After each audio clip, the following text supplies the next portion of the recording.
G'day and welcome to a tutorial on Feedback AI on the Teacher Assistant. We're looking at an analysis of a student work sample. We've given actionable steps and a comment bank that you can give these students as additional feedback.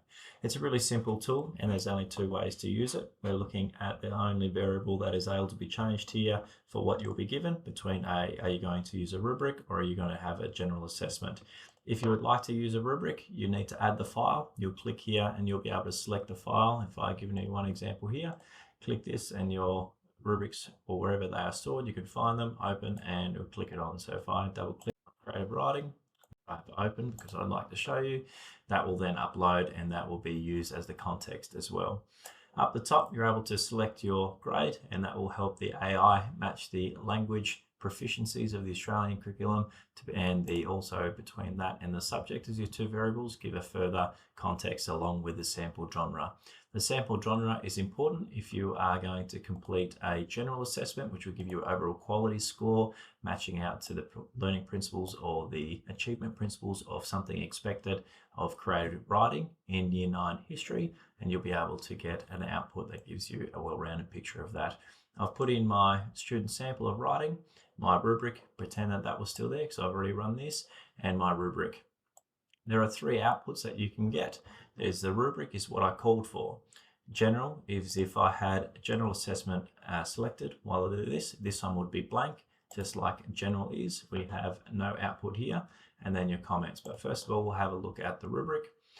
The rubric I've been given for each criteria, it's to analyse the observable characteristics against this, the work sample, and then give me a rating suggested for what that would be at, with a justification statement using an example from their work on why they thought that the language and style, for example here, was rated above for the observable characteristics.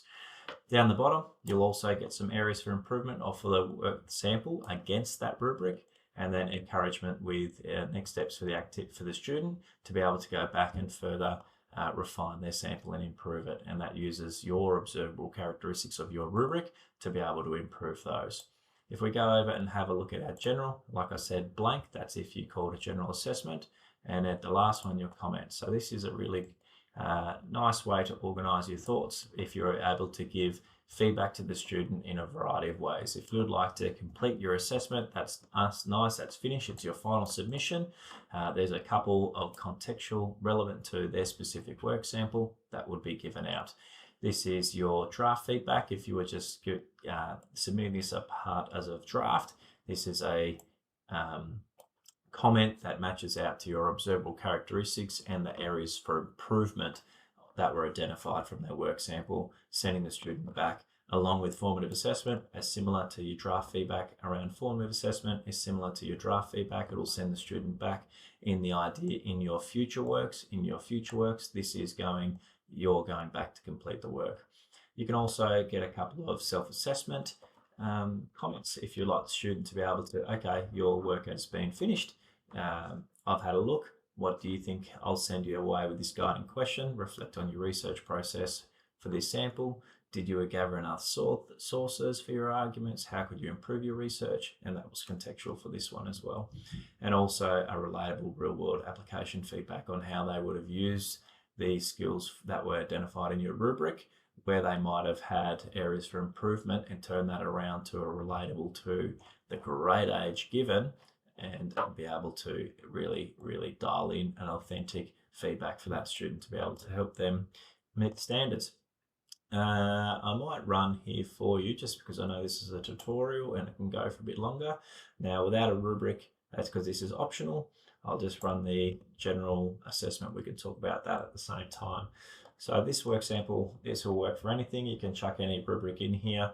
The sample genre has been a required part of this because they would like to be able to really complete a thorough analysis with the given types of feedback that you give. And then we should be not far away. This runs about 15-20 seconds. And again, you will have a blank for your rubric.